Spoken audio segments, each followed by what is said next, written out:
सो आपका first topic जो आज है वो है power transmitted by a belt drive. तो इसके अंदर you have to understand these things कि अगर आपके पास एक बेल्ट ड्राइव सिस्टम ऐसे दिया हुआ है जिसमें बेसिकली आपके पास एक ड्राइवर पुली है, एक आपके पास एक ड्रिवन पुली है। आपको उसको क्लॉकवाइज रोटेशन के साथ हमने दिखाया हुआ है और मैंने आपको बता रखा है कि अगर क्लॉकवाइज रोटेशन हो रही है तो आपका स्लैक साइड ऊपर आ रहा है, टाइट साइड नीचे आ रहा है और उसको हमने T1 T2 से रिप्रेजेंट किया हुआ है। So tension in tight side is T1, tension in slack side is T2। और यहाँ पे ये ओपन बेल्ट ड्राइव सिस्टम है, इसको भी हम ध्यान में रख रहे हैं।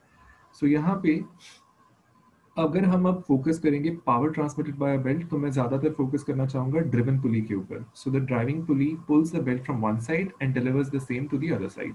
इसका मतलब ये है कि ये इस तरफ से खींच रहा है पुली को और इस तरफ बेसिकली धकेल रहा है पुली, मतलब आपकी बेल्ट को। सो T1 T2 मैंने आपको डिफाइन कर दिया। These are the tensions in the tight and slack side of the belt in newtons. R1 and R2, इस बड़ी पुली का रेडियस R1 होगा, इस छोटी पुली का रेडियस R2 होगा। इस बड़ी पुली का डायमीटर D1 होगा, इस छोटी पुली का डायमीटर D2 होगा। ऐसे ही V जो है that depicts the velocity of the belt in meters per second. So इस अंडरस्टैंडिंग के साथ अगर मैं ये लिखूं कि the effective turning force at the circumference of the follower, follower मतलब driven pulley, is the difference between the two tensions. I hope you agree कि जो इफेक्टिव टर्निंग फोर्स है, कि मतलब इसके ऊपर इफेक्टिवली कितना फोर्स लग रहा है जो इसे बेसिकली टर्न करने में हेल्प कर रहा है, वो होगा आपकी दोनों टेंशंस के बीच का difference. So T1 minus T2 is the effective turning force. So अगर आपको फोर्स पता लग गई, इफेक्टिव फोर्स, तो आप वर्क डन पर सेकेंड भी निकाल सकते हो। सो वर्क डन पर सेकेंड क्या होगा? Force into velocity. फोर्स कितनी है आपकी? T1 minus T2। वेलोसिटी कितनी है हमारी? ऊपर हमने डिफाइन किया velocity of the belt in meter per second, V। So work done per second आ जाएगा T1 minus T2 into V, newton meter per second. और आपको पता है कि न्यूटन मीटर पर सेकेंड को आप पावर बोलते हो इन वॉट्स। सो आपका work done per second is actually power transmitted, capital P denoted as T1 minus T2 into V watts. So यहाँ पे अगर आपको कई क्वेश्चंस में ये भी हो सकता है torque exerted on the driving pulley या ड्रिवन पुली पूछा जाए, जैसे यहाँ पे ड्राइविंग पुली के एग्जांपल हमने लिए है। सो वो होगा effective force into the radius of that pulley. So यहाँ पे इफेक्टिव फोर्स यहाँ पे भी क्या होगी? T1 माइनस T2 और आपका रेडियस कितना है? R1। तो ये चीज आपको याद रखनी है। इफेक्टिव टॉर्क का मतलब फॉर्मूला ये होगा, पावर ट्रांसमिटेड का formula T1 minus T2 into V, ये हो जाएगा। सो ये छोटा सा डेरिवेशन था, इसका यूज आगे आता है एक फर्दर, मतलब हमारा जो कॉन्सेप्ट है उसके अंदर। So this is power transmitted by a belt, इसको याद रखना है। अब ratio of driving tensions for a flat belt drive. तो यहाँ पे ध्यान रखने वाली चीज क्या है? जो फॉर्मूला अभी हम डिस्कस करने वाले हैं वो फ्लैट बेल्ट ड्राइव के लिए है। ऐसा ही एक फॉर्मूला वी बेल्ट ड्राइव के लिए बाद में आएगा जो काफी सिमिलर है, पर अभी हम बात करेंगे फ्लैट बेल्ट ड्राइव की। और रेशियो ऑफ ड्राइविंग टेंशंस का मतलब क्या है? हमें दो टेंशंस पता है बेल्ट के अंदर, एक होती है T1, एक होती है T2। सो T1 क्या होती है? टेंशन इन टाइट साइड। T2 क्या होती है? Tension in slack side. तो ये बोल रहा है कि for a flat belt drive system T1 by T2 की रेशियो क्या होगी, उसका फॉर्मूला क्या है। ऑलराइट, सो उसको देखते हैं। सो इस चीज को समझने से पहले जो राइट हैंड साइड पे ये रेड कलर वाली डायग्राम है, इसके ऊपर पहले फोकस करो। ये ड्रिवन पुली का मैंने यहाँ पे थोड़ा सा FBD बनाने का कोशिश किया। यहाँ पे कुछ चीजें जो साफ साफ दिख रही हैं, ज्यादा अगर हम ध्यान मतलब फोकस करेंगे तो वो है T1 tension and tight side, हमें पता है क्योंकि रोटेशन क्लॉकवाइज हो रही है, तो T1 tension and tight side है। T2 tension and slack side है। ये दो आपको टर्म्स दिख रही हैं। यहाँ पे ये हमने पॉइंट्स मार्क किए हुए हैं A B। AOB जो बेसिकली आपका एंगल सबटेंड हो रहा है, AOB वो है एंगल थीटा, पूरा एंगल थीटा है। ऑलराइट, सो ये थीटा एंगल हम पिछले सेक्शन मतलब सेशंस में डिस्कस कर चुके हैं। Theta is the angle of contact या एंगल ऑफ लैप, ये बोला जाता है। ऑलराइट, अब इस डायग्राम के अंदर हम थोड़ा सा डेल्टा थीटा एंगल के ऊपर फोकस करना चाहते हैं। Alright, so delta theta angle, ये छोटा सा एंगल यहाँ पे जो बन रहा है, पूरे थीटा एंगल के ऊपर नहीं। सो ये जो छोटा सा एंगल डेल्टा थीटा बन रहा है, अब मैं इसको लेके यहाँ पे लेफ्ट हैंड साइड वाली फिगर पे आ गया कि ये डेल्टा थीटा वाला एंगल का जो बेसिकली FBD बनेगा वो कैसा बनेगा। तो यहाँ पे आपको क्या क्या दिख रहा है? यहाँ पे आपको एक फोर्स दिख रही है RN। RN क्या है? RN है आपका basically normal reaction. Normal reaction किस चीज का? अगर हम यहाँ पे देखें, बेल्ट बेसिकली यहाँ पे ये डेल्टा थीटा एंगल, यहाँ पे बेसिकली जितना भी बेल्ट टच कर रहा है इस पोर्शन के अंदर, इस पुली के, तो वो जितना टच कर रहा है उसके कॉरेस्पॉन्डिंग एक नॉर्मल रिएक्शन आएगा और वो नॉर्मल होगा इस सर्फेस को, तो उसका डायरेक्शन पॉजिटिव एक्स एक्सिस में इस एरो के साथ। तो यहाँ पे वो आर एन और ये आर एन सेम ही चीज है। ऑलराइट, अब यहाँ पे ये जो छोटी सी रेड लाइन है, this is basically the belt which is overlapping on the पुली। तो ये छोटा सा पॉइंट वो दिख रहा है। तो यहाँ पे अब आपकी ये वाले जो दो एरो है, एक एरो यहाँ पे दिख रहा है, एक एरो यहाँ पे दिख रहा है, वही एरोज हमने यहाँ पे लगाए हैं, ये एरो और ये एरो। ये दो एरोज क्या है, हम कह रहे हैं कि इस छोटे पोर्शन के ऊपर जो एंगल सबस्टेंड हो रहा है डेल्टा थीटा बेसिकली, यहाँ पे इन पॉइंट ऑफ कॉन्टैक्ट के ऊपर अगर हम मतलब टेंशन अगर वैल्यू देखना चाहते हैं, ये वो टेंशन की वैल्यू है।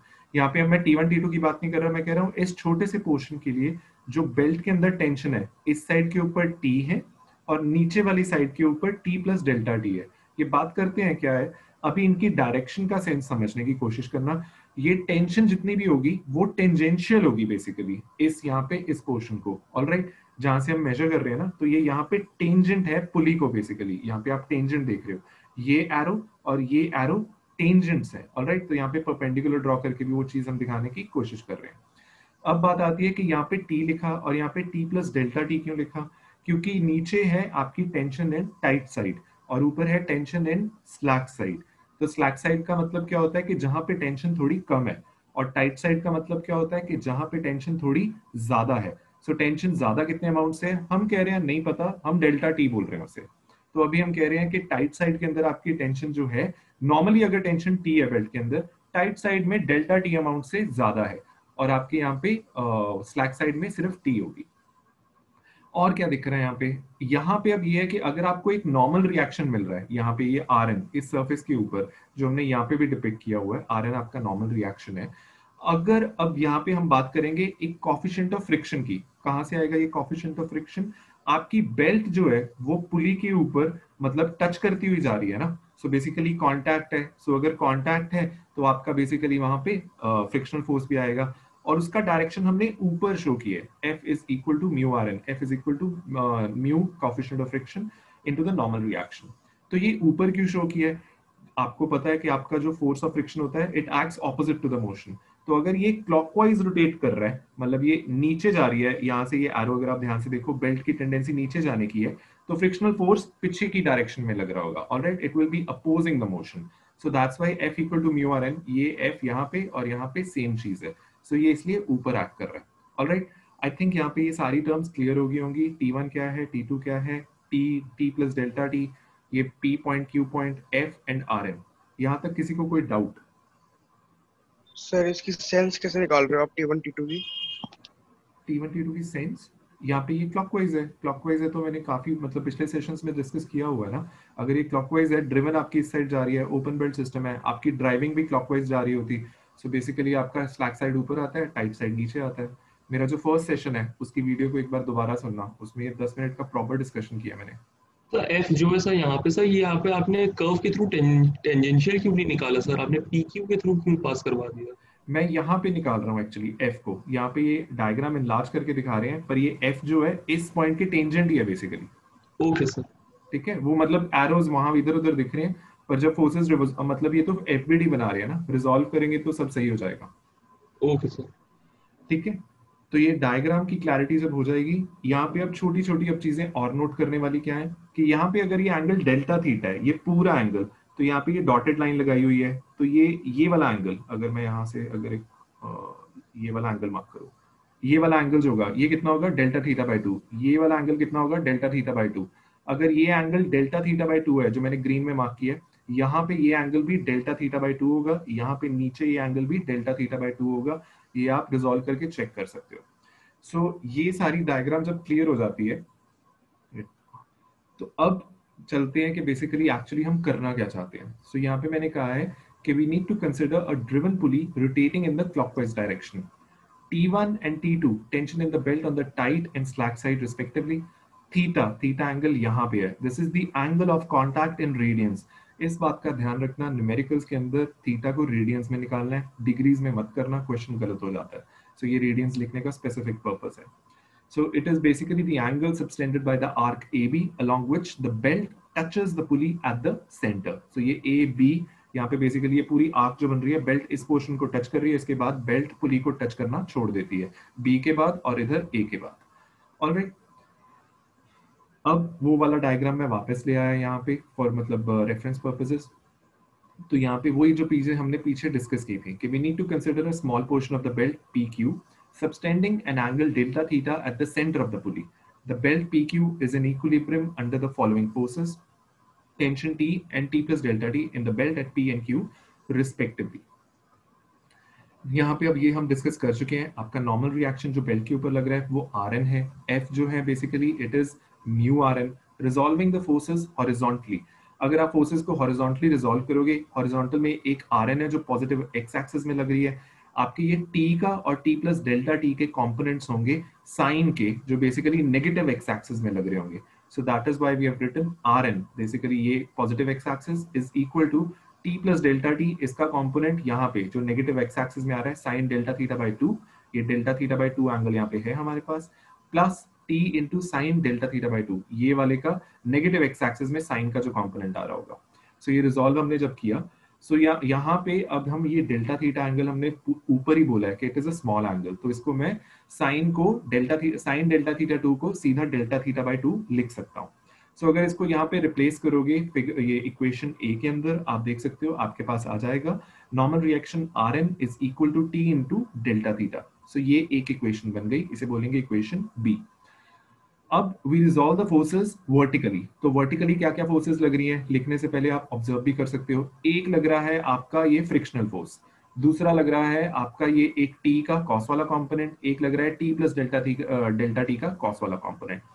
सो यहाँ पे साइंस के साथ T प्लस डेल्टा T वाला कंपोनेंट बेसिकली नीचे लग रहा है, बाकी दोनों कंपोनेंट ऊपर लग रहे हैं। तो इसीलिए आप देख सकते हो म्यू Rn, अगर ये T प्लस कॉस थीटा इधर होता, is equal to T plus delta T cos theta by delta theta by 2। So ये इक्वेशन वैलिड है।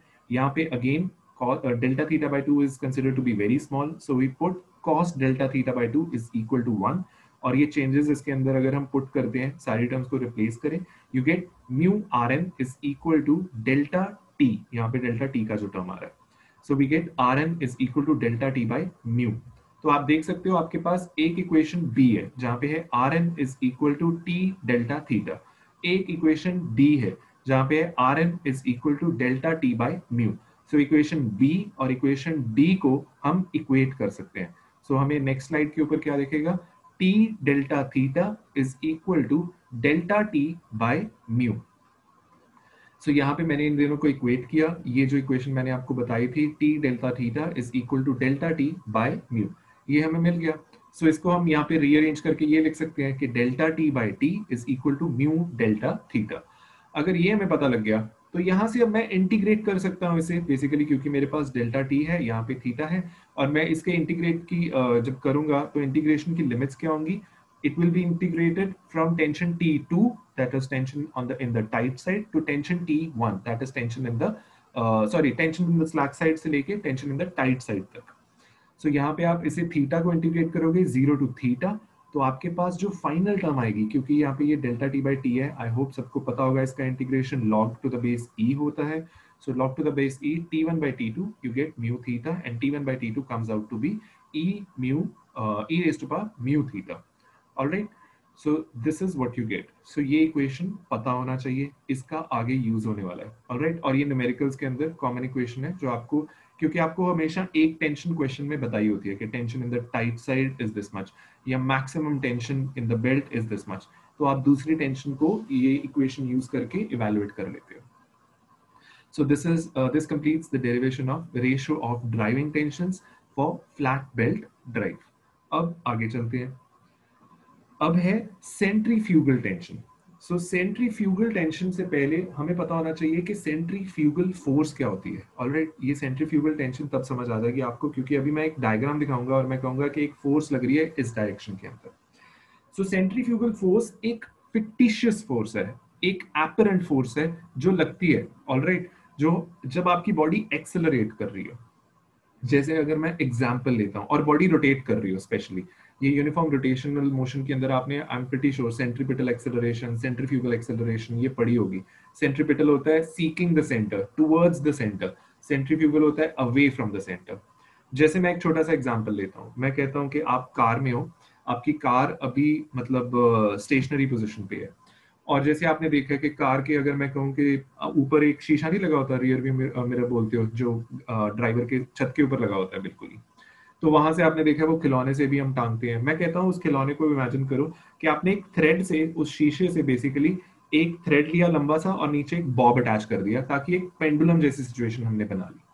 ऑलराइट, अब मैं कहता हूं कि बेसिकली जब आपने एक पेंडुलम सा अरेंज कर लिया गाड़ी में, कार स्टार्ट करते हैं और एकदम से एक्सेलरेट करते हैं, सो आपको क्या लगता है कि जब गाड़ी आगे जाएगी, सो आपका जो पेंडुलम है वो पीछे आएगा कि आगे जाएगा?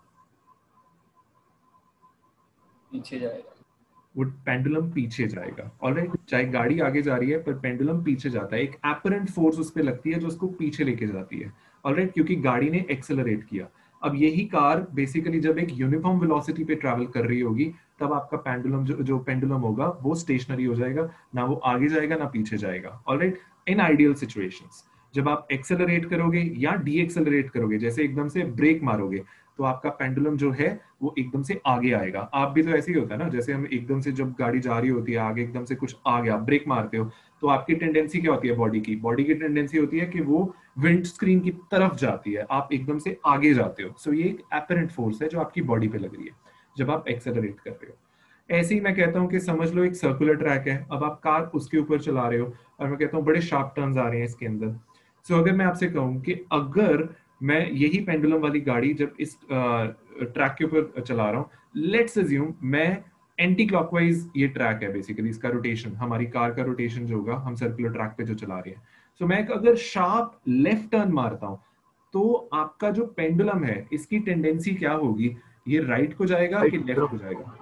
राइट को जाएगा सर। ठीक है, तो ये समझ रहे हो बेसिकली एक एपरेंट फोर्स जो बॉडी के ऊपर लगती है, इसको आप बोलते हो सेंट्रीफ्यूगल फोर्स, और ये फिक्टिशियस फोर्स है, ये फ्रेम ऑफ रेफरेंस का चक्कर है। इसको मैं ज्यादा डिटेल में यहाँ पे डिस्कस नहीं करूंगा, इन एग्जांपल्स के थ्रू मेरा आइडिया था कि आपको ये पता लग जाए कि यहाँ पे अभी एक ऐसी ही फोर्स में यहाँ पे डिस्कस करने वाला हूँ। ठीक है, तो ये थोड़ा सा डिटेल में अगर आप पढ़ना चाहो तो आप आउट ऑफ दिस मतलब सेशन जाके पढ़ सकते हो, अभी यहाँ के लिए इतना मोर देन सफिशिएंट है।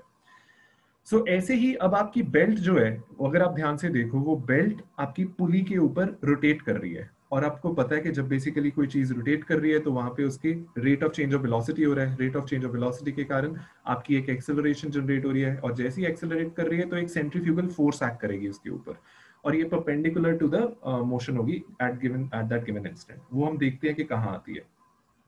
अब समझने वाली चीज ये है कि हमने इसे पहले क्यों नहीं डिस्कस किया, और इसे हम ये फोर्स को यहाँ पे क्यों लेके आ रहे हैं।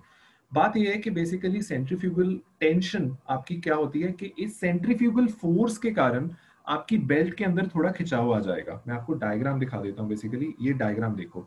सो ये बेसिकली मान लो आपकी पुली है रेड कलर की, ये बेसिकली उस पुली के ऊपर यहाँ पे जहाँ पे हमने डॉटेड ब्लैक लाइन मारी है, यहाँ से आपकी बेल्ट चढ़ी हुई है पुली के ऊपर, यहाँ से यहाँ पोर्शन तक। सो ये लेट्स अज्यूम आपका क्लॉकवाइज या एंटी क्लॉकवाइज कुछ रोटेट कर रहा है। सो एफ सी, ये रेड पोर्शन हम इतना कंसिडर कर रहे हैं, ये डेल्टा थीटा एंगल जो हमने कंसिडर किया ना, ये पी क्यू आर्क, इसके ऊपर, इस बेल्ट के ऊपर एक टेंडेंसी रहेगी, एक फोर्स एफ सी लगेगी जो इस बेल्ट को इधर खींच रही होगी, ऐसे मतलब लग रही है, जिसके कारण आपकी बेल्ट के अंदर एक थोड़ी सी एक्स्ट्रा टेंशन आ जाती है, जिसे आप बोलते हो सेंट्रीफ्यूगल टेंशन, जो यहाँ पे हमने टी सी से रिप्रेजेंट की है। मैंने कोई टेंशन इन टाइट साइड की बात नहीं की, मैंने कोई टेंशन इन स्लैक साइड की बात नहीं की। मैं कह रहा हूं कि बेल्ट रोटेट होने के कारण आपकी बेल्ट के ऊपर, ये पी क्यू के ऊपर हम फोकस करें, आप पी क्यू पे, एक सेंट्रीफ्यूगल फोर्स लगी, उसने बेल्ट को इस डायरेक्शन में खींचा, जिसके कारण आपकी बेल्ट के अंदर एक एक्स्ट्रा टेंशन आ गई, जिसे आप बोलते हो सेंट्रीफ्यूगल टेंशन। तो इस चीज को हमने पहले क्यों नहीं डिस्कस किया, इस चीज को हमने अब क्यों डिस्कस किया? इसका रीजन है बेल्ट की स्पीड से, कि अगर आपकी बेल्ट स्पीड होती है less than 10 metre per second, और we can say 36 kilometre per hour, the centrifugal tension is very small. ऐसा क्यों कि मेरी सेंट्रीफ्यूगल टेंशन स्मॉल की होती है? सेंट्रीफ्यूगल टेंशन डिपेंड कर रही है आपके एफसी के ऊपर, और एफसी का फॉर्मूला अगर आप याद करो, हमने वेलोसिटी एनालिसिस, एक्सेलरेशन एनालिसिस जब किया था लिंक्स का, तो मैंने वहां पे बताया भी था एक्सेलरेशन एनालिसिस में कि आपकी सेंट्रीफ्यूगल मतलब एक्सेलरेशन कितनी होती है, mv स्क्वायर अपॉन r। ठीक है, सो वो mv स्क्वायर अपॉन r अगर होती है, सो आपकी वेलोसिटी के स्क्वायर के ऊपर डिपेंडेंट है वो। सो दैट्स वाई अगर आपकी वेलोसिटी जब तक अच्छी खासी नहीं होगी आपके मतलब कंपोनेंट या बॉडी के अंदर सेंट्रीफ्यूगल फोर्स इतनी अच्छे से एक्टिवेट नहीं होती. सो जब आपका FC का कंपोनेंट रीजनेबल होगा तब आपका TC का कंपोनेंट रीजनेबल होगा. आई होप ये क्लैरिटी आ गई सबको. किसी को कोई डाउट? समझ गए ना कि स्पीड जब ज्यादा होगी तब सेंट्रीफ्यूगल फोर्स अच्छी खासी होगी और उस टाइम पे जाके आपकी ये TC का कंपोनेंट इफेक्टिव होगा. सो ये बेसिकली क्वेश्चंस के अंदर आपको बताया जाता है कि TC का कंपोनेंट कंसीडर करना है कि नहीं करना है. ठीक है. So a belt speed less than 10 meter per second or 36 kilometer per hour, the centrifugal tension is very small. At higher belt speeds, that is more than these has been mentioned, its effect is considerable and thus should be taken into account. So इस diagram के अंदर अगर आप ध्यान से देखो आपको तीन फोर्सेस दिख रही हैं. एक है आपकी FC जो लग रही है नेगेटिव एक्स एक्सिस में, एक है TC जो टेंजेंट है P पॉइंट पे, एक TC जो टेंजेंट है Q पॉइंट पे. ऑलराइट. सो अगर अब यहाँ पे आके हाँ ये भी पता होना चाहिए कि m क्या है. स्मॉल m मैंने डिनोट किया है mass of the belt per unit length in kg. Mass of the belt per unit length लिखा है. ऑलराइट. v क्या है? Linear velocity of the belt. r क्या है? Radius of the pulley over which the belt run in meters. tc क्या है? Centrifugal tension acting tangentially at p and q in newtons. Alright. So यहाँ पे अगर हम फोर्सेस को अब रिजॉल्व करना शुरू करें, यहाँ पे ये सेम स्टेटमेंट्स है. सो आपकी जो length of the belt PQ होगी वो क्या होता है? लेंथ ऑफ द बेल्ट क्या है? Length of the arc. Length of the arc क्या होता है? L equal to R theta. So यहाँ पे आपको L क्या है? PQ. R क्या है? R. और आपका थीटा क्या है? डेल्टा थीटा एंगल की बात कर रहे हैं हम. Alright. Mass of the belt क्या होगा? मास ऑफ द बेल्ट होगा M into R into delta D theta. ऐसा मैंने क्यों लिखा? क्योंकि मैंने M को कैसे डिफाइन किया था? मास of the belt per unit length. तो यहाँ पे लेंथ ऑफ द बेल्ट अगर इतनी है, ये पर यूनिट लेंथ है, तो इसको मल्टीप्लाई करेंगे, मास ऑफ द बेल्ट मिल जाएगा. अब centrifugal force acting on the belt PQ. FC कितना होगा? ये इसका फॉर्मूला क्या होता है FC का? mv square upon r. m कितना है? हमने लास्ट स्लाइड पे देखा mr d theta. v square upon r, r cut गया, आपको मिल जाएगा m delta theta into v square. अगर ये पता लग गया, so the centrifugal tension TC acting tangentially at P and Q keeps the belt in equilibrium. So we resolve the forces, that is the centrifugal force and the centrifugal tension horizontally. मतलब अब हम FC, ये TC और TC इनके components को अगर resolve करेंगे, यहाँ पे ये एंगल अगर पूरा d थीटा है, यहाँ पे ये आधा एंगल d थीटा बाई 2 हो जाएगा, नीचे का आधा एंगल d थीटा बाई 2 हो जाएगा, यहाँ पे ये एंगल भी d थीटा बाई 2 हो जाएगा. आप चेक कर सकते हो. और अगर इन फोर्सेस को हम रिजॉल्व करें आपके बेसिकली हॉरिजॉन्टल डायरेक्शन में, तो आपको मिलेगा FC, यहाँ पे जो नेगेटिव एक्स एक्सिस में है, will be equal to TC का ये कंपोनेंट पॉजिटिव एक्सिस में, पॉजिटिव एक्स एक्सिस में है, TC का ये वाला कंपोनेंट भी पॉजिटिव एक्स एक्सिस में ही आएगा. So those components are TC sin d theta by 2 plus TC sin d theta by 2. FC हमें पता है ऊपर से m d theta into v square होता है. इसको हम थोड़ा रीअरेंज करके अगर लिखें, जहाँ पे हम बोल सकते हैं कि आपका angle d theta is very small, therefore putting sin d theta by 2 equal to d theta by 2, तो ये आपको मिल जाएगा 2tc d theta by 2 equal to m d theta into v square. और फाइनली आपको ये मिल गया कि आपकी सेंट्रीफ्यूगल टेंशन TC जो है that is equal to mv square. Alright. तो ये पता होना चाहिए. सो यहाँ पे अब फाइनली समझने वाली चीज क्या है कि हमने सेंट्रीफ्यूगल टेंशन की वैल्यू को इवैल्यूएट कर लिया कि TC इन एक्चुअल होनी कितनी चाहिए. TC होती है mv स्क्वायर. तो TC मैंने आपको बताया था ये एक्स्ट्रा कंपोनेंट है टेंशन का जो बेल्ट के अंदर आ रहा है. आपके एक्चुअल बेल्ट के अंदर कंपोनेंट कौन से होते हैं? एक होता है टेंशन इन टाइट साइड, वो हम बोलते हैं T1. एक होता है टेंशन इन स्लैक साइड, उसे बोलते हैं T2. पर ये सेंट्रीफ्यूगल फोर्स के कारण एक एक्स्ट्रा कंपोनेंट आ रहा है जो दोनों में ऐड होगा, सो वो है TC. सो अगर अब आपको नेक्स्ट आने वाले टाइम पे बोला जाता है कि सेंट्रीफ्यूगल टेंशन का इफेक्ट कंसिडर करना है, तो आपका मैक्सिमम टेंशन अगर बोला जाएगा कितना है, तो आप बोलोगे मैक्सिमम टेंशन होगा जी T1 which is equal to tension in tight side, that is T1 plus the centrifugal tension का component, and the total tension in the slack side will be T2 which is basically T2 plus TC, where T2 is the tension in slack side and TC is the centrifugal tension. तो यहां तक किसी को कोई doubt? समझ आ रहा है ना सबको? कोई डाउट तो नहीं है? Yes sir. ऑलराइट. तो अब नेक्स्ट है आपका. ऑलराइट. सो हाँ, यहाँ पे ये भी है कि पावर ट्रांसमिटेड भी आपका जैसे हमने पहले डिफाइन किया था, फर्स्ट जो हमारा टॉपिक था आज का, वो क्या था, P is equal to T1 minus T2 into V। पर अब मैंने कहा कि अगर सेंट्रीफ्यूगल टेंशन का इफेक्ट कंसिडर करना है, सो आप लिखोगे TT1 माइनस TT2, और TT1 और TT2 हमने ऊपर डिफाइन किया है। इसमें आप ध्यान से देखोगे कि TC का कंपोनेंट कट ही जाता है, तो पावर ट्रांसमिटेड के ऊपर कोई फर्क नहीं पड़ता, क्योंकि मैंने पहले भी बताया था FC जो है एक एपरेंट फोर्स है। पावर ट्रांसमिटेड के ऊपर आप फिर देख सकते हो उसका कोई इफेक्ट आया भी नहीं है। पहले भी P T1 minus T2 into V था, अभी भी सेंट्रीफ्यूगल टेंशन को कंसिडर करने के बाद आपका power transmitted T1 minus T2 into V ही आ रहा है।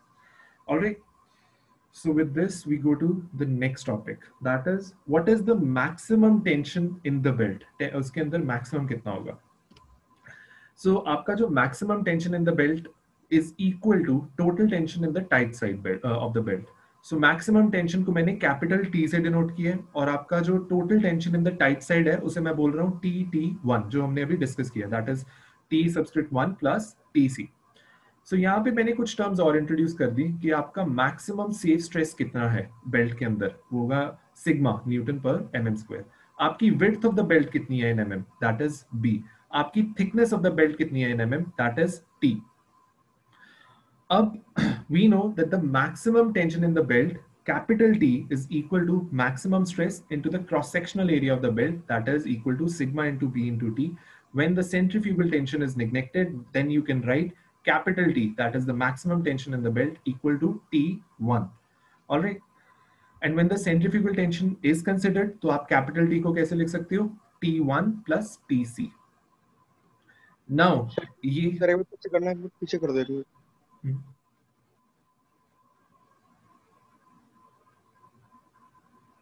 सर ये क्या था सिग्मा, ठीक है। बेल्ट के अंदर सेफ स्ट्रेस कितना है, एक मटेरियल है ना बेल्ट का, तो उसका मैक्सिमम सेफ स्ट्रेस कितना है उस मटेरियल का, ठीक है। ठीक है, yes. So condition for transmission of maximum power, आपकी बेल्ट मैक्सिमम पावर कब ट्रांसमिट कर पाएगी, ये चीज को हम फाइंड आउट करना चाहते हैं। सो आपको पता है कि पावर का फॉर्मूला क्या होता है, हमने पढ़ा है T1 minus T2 into V होता है, और हमने एक डेरिवेशन और की थी जिसमें मैंने बोला था क्या, कि आपका T1 by T2 जो होता है that is equal to E raised to power mu theta. ये भी हमने आज ही डिराइव किया, ये दोनों फॉर्मूले आज ही हुए हैं, P equal to T1 minus T2 into V, T1 by T2 equal to E raised to power mu theta. T2 को इधर ले आओ, रीअरेंज करके लिख सकते हो, T2 is equal to T1 upon E raised to power mu theta.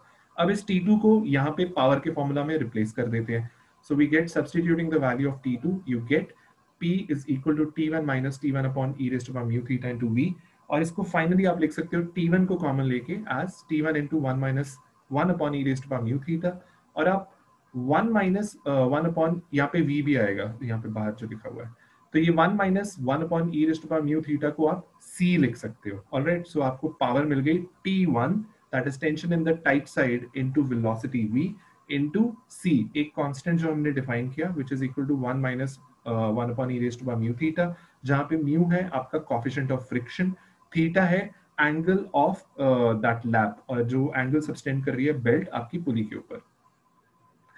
अब एक फॉर्मूला और भी हमने डिस्कस किया हुआ है, जो हम अभी डिस्कस करके आए हैं सेंट्रीफ्यूगल टेंशन के फॉर्मूला के अंदर।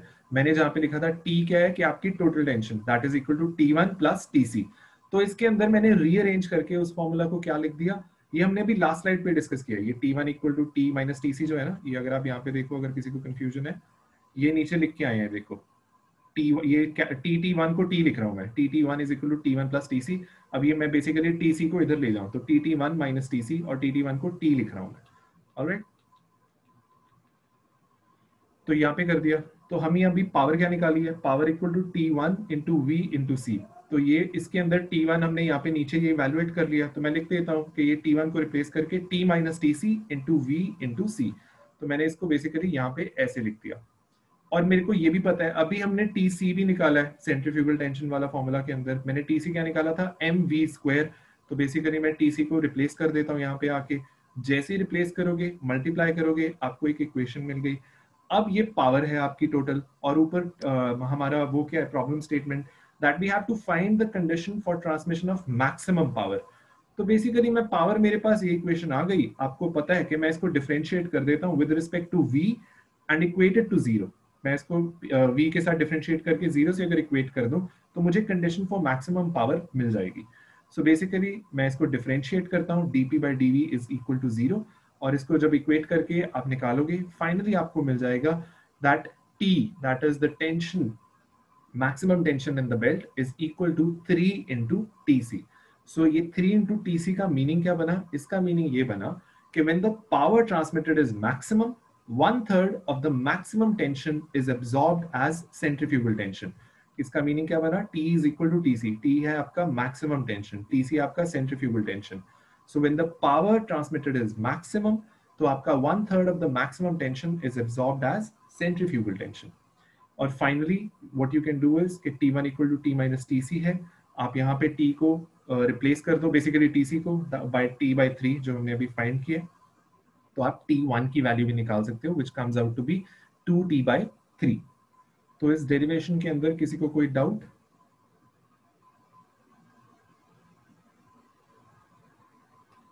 यहाँ पे ये भी है कि आपको TC equal to mv square होता है. सो TC का वैल्यू अगर पता लग जाता है तो V को आप यहाँ पे रिप्लेस कर सकते हो. TC equal to mv square भी हमने फाइंड किया है, right? So TC equal to mv square और TC क्या है? T/3. तो T/3 equal to mv square, तो वहाँ पे अरेंज किया तो रीअरेंज किया तो V equal to under root of T/3. तो with this we can end today.